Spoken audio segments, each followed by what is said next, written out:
Bonjour à tous, je suis ravie de vous retrouver sur ce plateau TV AQT au Silmo. Face aux mutations du marché, l'optique lunetterie innove en permanence pour répondre aux attentes des porteurs. Que ça passe par l'esthétique, le design ou les matières. Pour nous parler d'innovation aujourd'hui, j'accueille Denis Larue. Bonjour. Bonjour. Vous êtes président-directeur d'Alutech, qui est un laboratoire d'essais et conformité CE qui est basé à Morée. Que faites-vous exactement ? Alors, Alutech a deux missions principales. La première, accompagner les entreprises de la filière lunetière dans tous les projets innovants. Donc, piloter et à la fois les conseiller dans les innovations.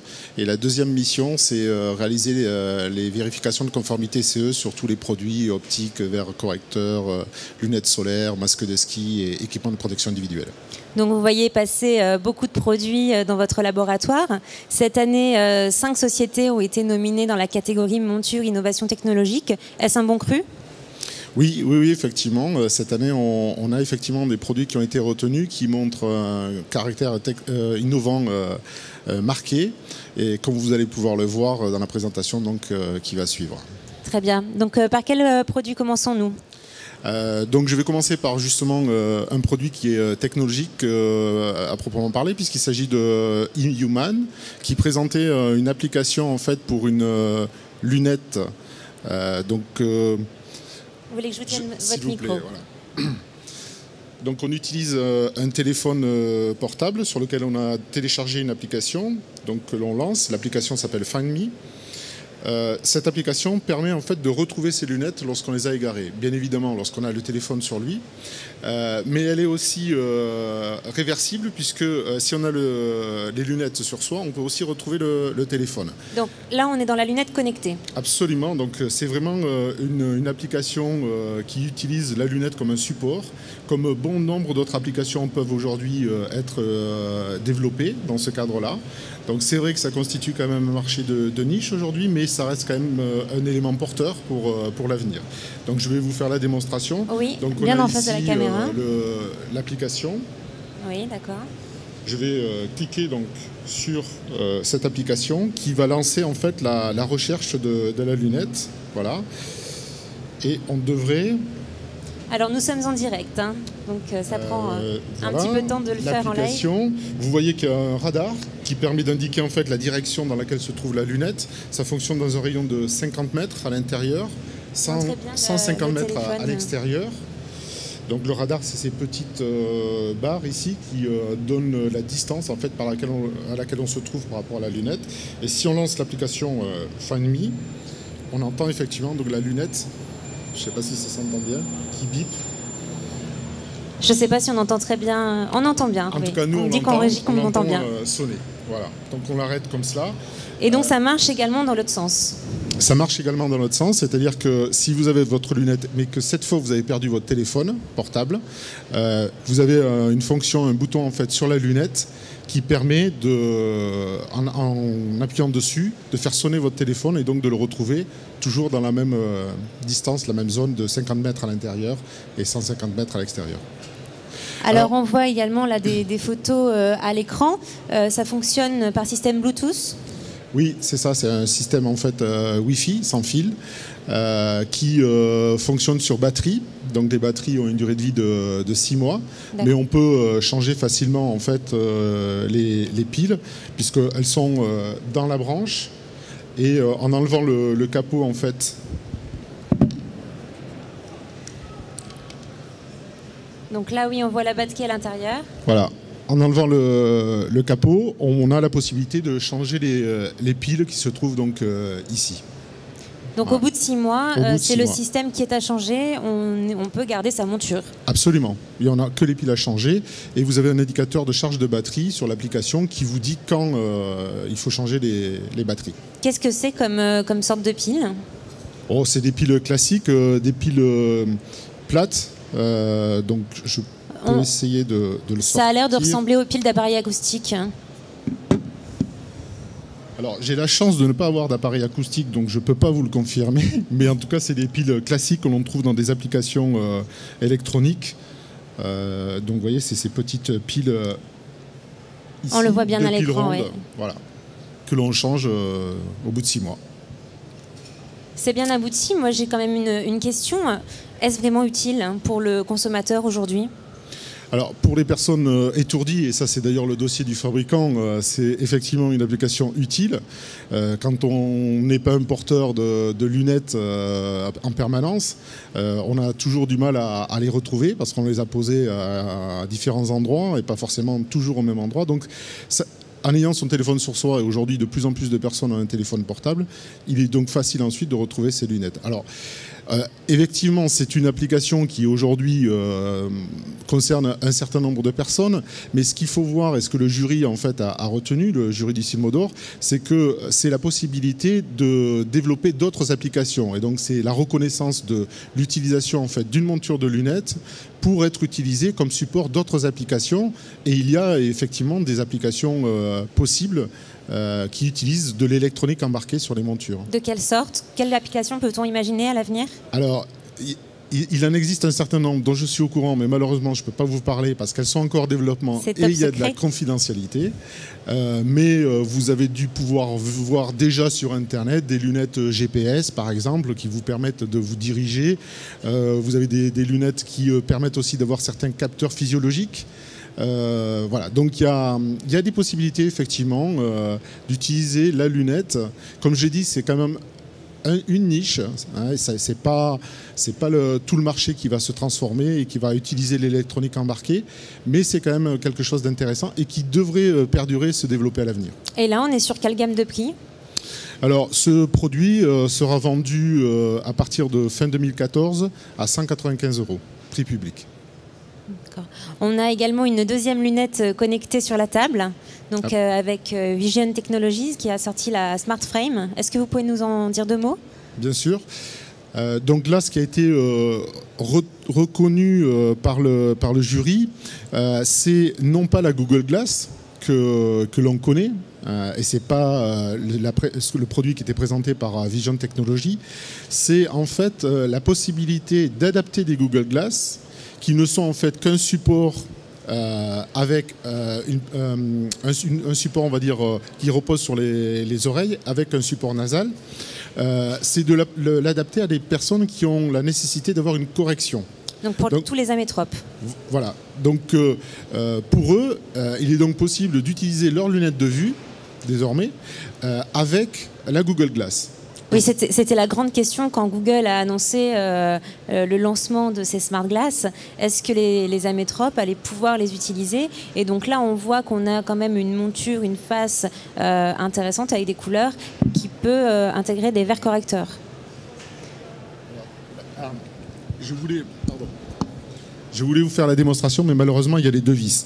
Le système, en fait, est très simple. Si on voit ici qu'il y a 2 vis qui tiennent donc l'arcade, et en dévissant simplement une vis, vous faites basculer en fait cette partie et vous accrochez la face en fait de la lunette qui maintient les verres correcteurs, donc adaptés au porteur. Est-ce que le porteur aura la possibilité lui-même de changer la face de la lunette s'il en a plusieurs chez lui à disposition ? Alors oui, dans la mesure où il y a simplement que cette vis à dévisser et l'adapter, donc adapter la Google Glass sur un autre modèle.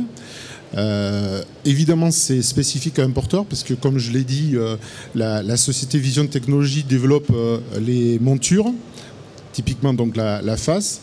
On voit ici donc que c'est une face qui est particulière puisqu'elle est vraiment adaptée au système embarqué, au système Google Glass. Donc, et dans la possibilité de changer, ce n'est restreint qu'au même porteur parce qu'ils optimisent également au niveau du verre, c'est-à-dire qu'ils fournissent un produit complet, monture et verre correcteur, avec une zone ici au niveau de la Google Glass, donc de l'écran, on va dire, qui va apparaître sur la rétine du porteur. Cette zone du verre, en fait, est optimisée en fonction de la correction du porteur. Donc c'est vraiment des montures en fait qui correspondent à un porteur uniquement. Mais la société a développé donc plus d'une centaine de modèles. Oui, on voit donc à l'écran qu'il y a même des modèles solaires. Absolument, des donc, modèles. Toutes les matières, hein, métal, acétate. Absolument, des formes aussi variées, cerclées, semi-cerclées. Également, ils m'ont dit qu'ils développaient des équipements de protection individuelle, donc pour les personnes qui utilisent des lunettes de protection dans le cadre de leur activité professionnelle. Et qui médecine, par exemple ? Par exemple, voilà. Et qui voudraient aussi utiliser la Google Glass, ou dont ils auraient besoin de la Google Glass dans leur activité professionnelle. Ils ont développé ce type de produit également. D'accord. Et donc là, on est sur quelle gamme de prix ? Alors le prix public indiqué, alors c'est évidemment pas le prix de la Google Glass, il ne faut pas se méprendre, c'est le prix de la monture, voilà, c'est 150 €. On va passer à d'autres produits maintenant. On a une innovation qui nous vient d'un fabricant français. Est-ce que vous pouvez nous dire de quoi il s'agit ? Oui, bien sûr. Donc le fabricant, c'est Marius Morel. Et le produit, donc c'est la Trad dans la collection Oga. Donc c'est un produit qui se veut minimaliste. Et qui est particulièrement original par sa charnière. Donc la monture est uniquement constituée d'acétate et d'inox. La charnière est un fil inox, tout simplement. Et on va utiliser l'élasticité de l'inox pour assurer la fonction flex de la charnière. Fonction flex avec rappel de cam. Vous pouvez tourner légèrement la monture pour qu'on la voit de face à la caméra. Voilà. Donc, une autre particularité de cette monture, c'est qu'elle est seulement constituée de 9 pièces, je crois. Exactement. Donc, il y a la face, les branches, l'armature des branches, branches avec le parti charnon, et une agrafe et la charnière donc sous forme de fil. Habituellement, de combien de pièces se compose une monture classique ? Oh, ça peut être d'un nombre très important, ça peut aller même jusqu'à 150 pièces pour des montures compliquées. Ah donc oui, vous voyez que là, énorme. On a réduit au minimum, et c'est ce qui se veut être justement sur ce produit, avoir un design minimaliste, tout en assurant un esthétique. Et donc la collection en fait Oga est connue pour avoir une forme qui assure la fonction en fait, sans superflu. Donc c'est le design minimaliste. Au niveau des matières, quelles sont les matières utilisées ? On a dit inox et acétate. Voilà. Mais on est dans le minimalisme, mais on est aussi dans l'économie, des matières économes. Oui, puisque déjà avec le nombre de pièces par rapport au recyclage, ça limite la quantité. Donc on reste avec 9 pièces à recycler. Et puis au niveau des matières, il n'y a que 2 matières seulement qui sont utilisées. Il n'y a pas de traitement non plus. Donc ça reste effectivement un produit qui est en ligne avec la revendication de produits écologiques. Donc là, on répond aujourd'hui aux nouveaux consommateurs qui sont vigilants à leur achat et qui choisissent de consommer de façon citoyenne. Tout à fait. Et voilà. Quel est le prix public conseillé pour ce modèle ? Juste dire en fait que le montage se fait en 30 secondes. Donc l'opticien fait le montage. Il peut le faire. Il peut le faire. Maintenant, d'accord. le produit est monté livré. Si certains ont des âmes ou des souvenirs d'utilisation de mécanos, ils peuvent toujours essayer de le redémonter, de le remonter. Il y a d'ailleurs sur Internet un film qui explique le montage et il se réalise en 30 secondes. Donc c'est aussi un moyen de montrer son savoir-faire aux porteurs qu'on a en face de soi. Également, oui, pourquoi pas, tout à fait. Oui. Ça peut être un élément de vente et de conviction auprès du consommateur. Alors vous m'aviez demandé le prix public. Le prix public, il est de 220 € et il y a 12 coloris en mat et en brillant. Très bien. Je vous laisse nous dire de quel produit on va parler maintenant. On va continuer avec des fabricants établis sur le bassin maurésien et je vais vous présenter en fait la monture de Vieux Vega, donc qui s'appelle la Céleste. Donc cette lunette en fait a une originalité au niveau de la branche qui est constituée en fait d'une résine dans laquelle on a l'impression que des pierres précieuses flottent. Alors je ne sais pas si on le voit bien. Je vais vous tenir votre micro, vous allez pouvoir nous la montrer à la caméra. Merci. Donc je vais essayer de... Voilà. On voit sur cette partie-là, ici, donc une résine transparente dans laquelle sont insérées des pierres précieuses. Donc ici, c'est de l'oxyde de zirconium, mais ça peut être des diamants.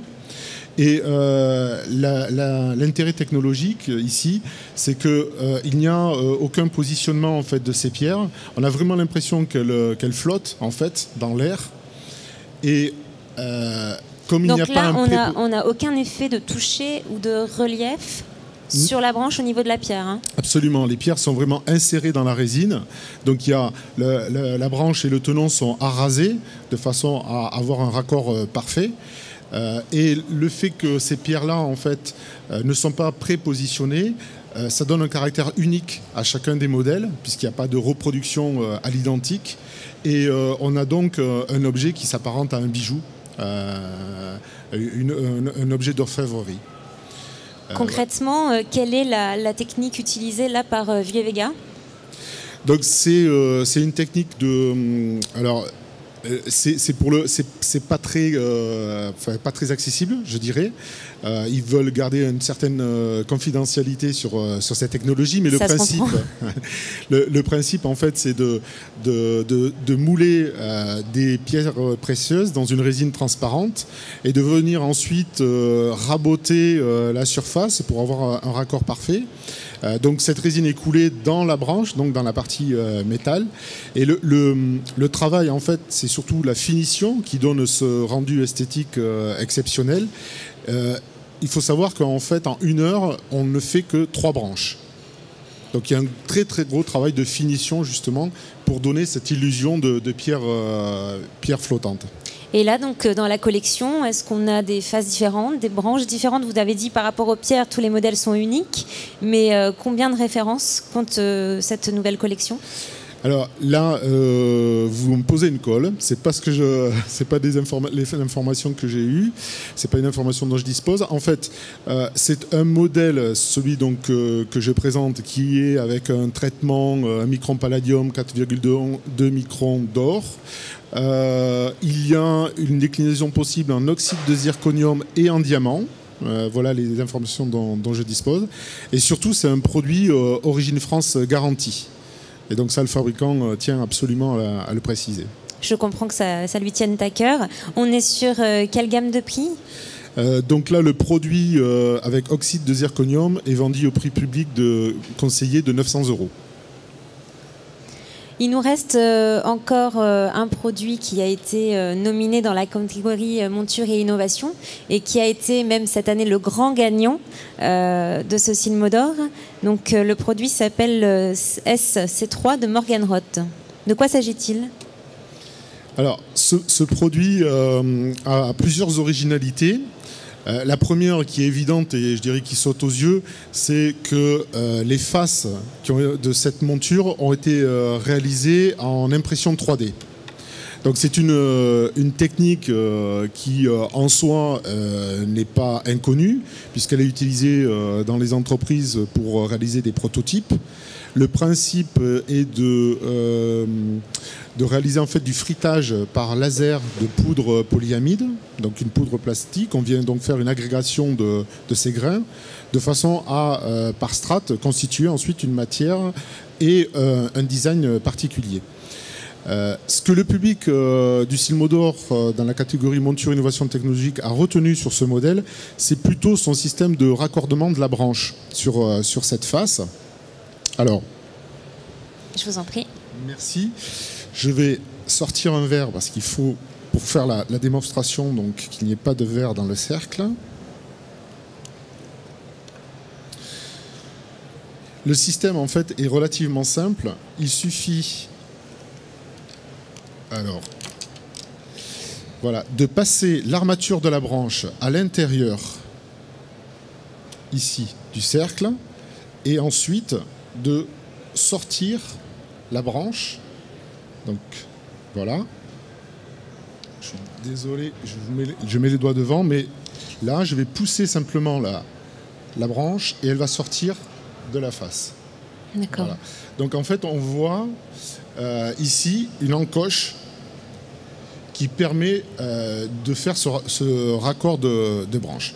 Et pour le remontage, donc, c'est pas plus compliqué que ce que j'ai fait pour la monter. Donc voilà, et je vais la refaire passer à l'intérieur.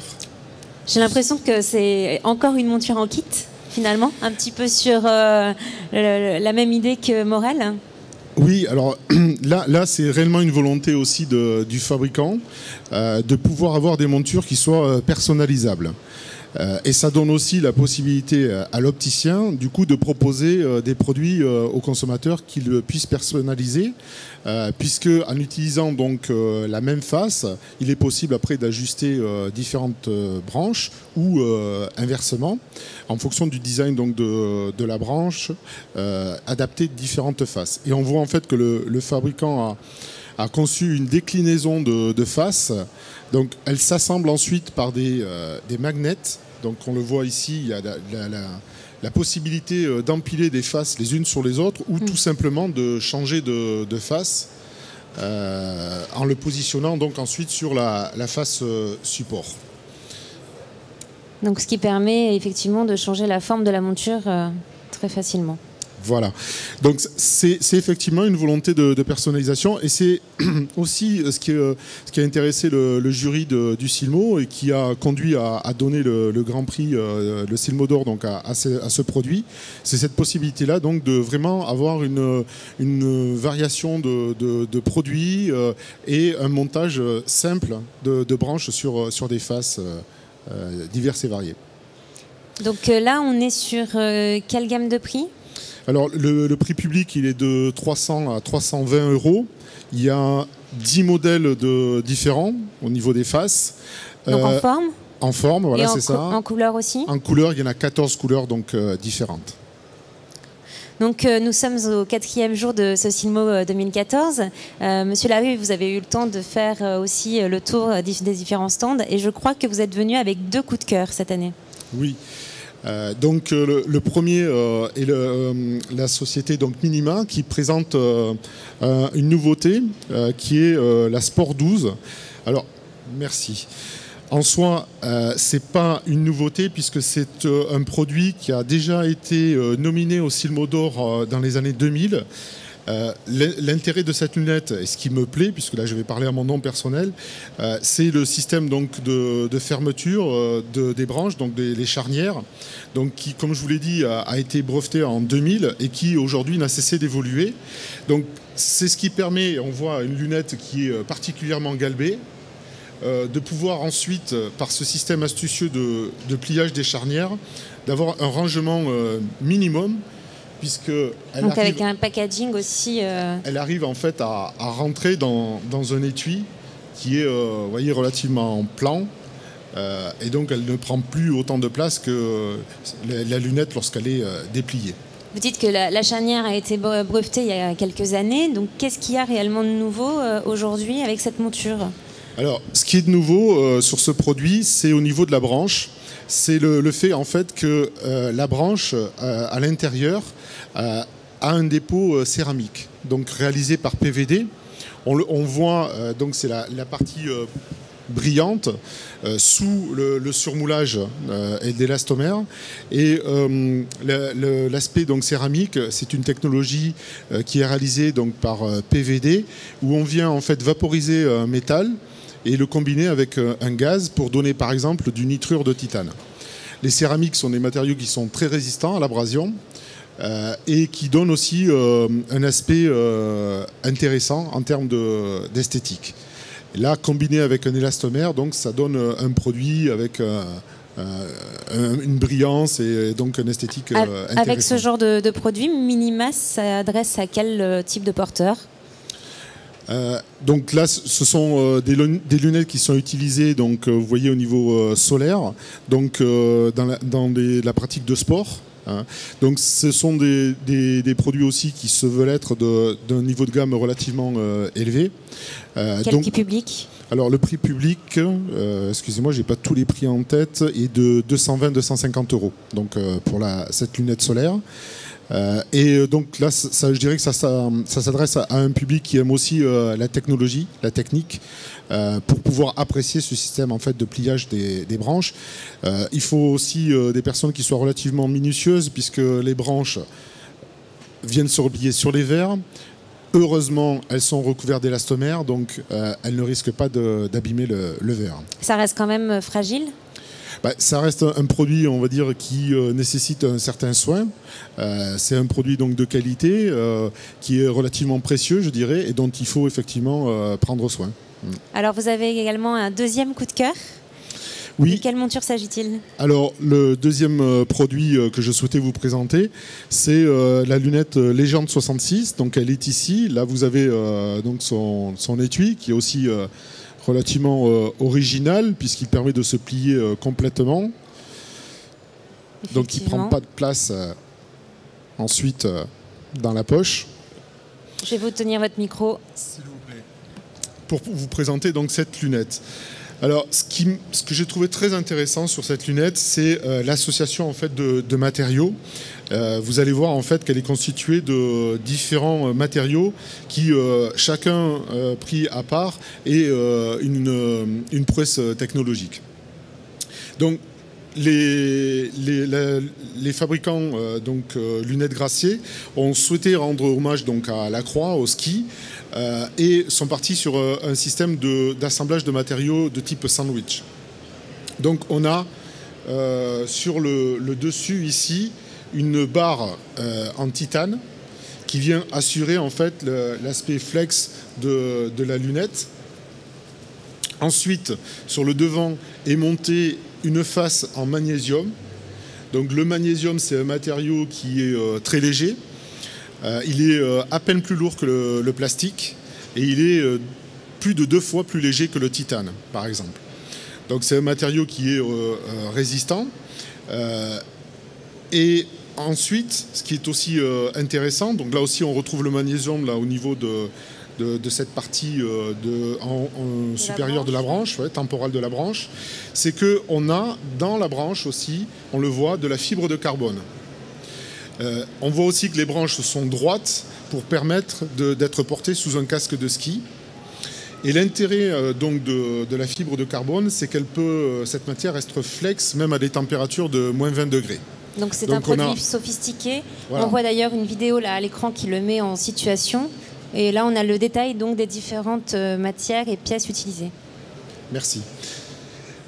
Et donc, au-dessus de la fibre de carbone, on retrouve de l'élastomère que l'on retrouve aussi au niveau du nez, ici, pour permettre justement un confort au niveau du support nasal de ce produit. Et au niveau des verres? Alors, au niveau des verres, il y a aussi de l'innovation, mais je vais être honnête avec vous, je ne me suis pas vraiment renseigné, donc je préfère ne pas en parler pour ne pas dire de bêtises. Mais sur ce produit-là, il y a aussi de l'innovation au niveau des verres, oui. D'accord.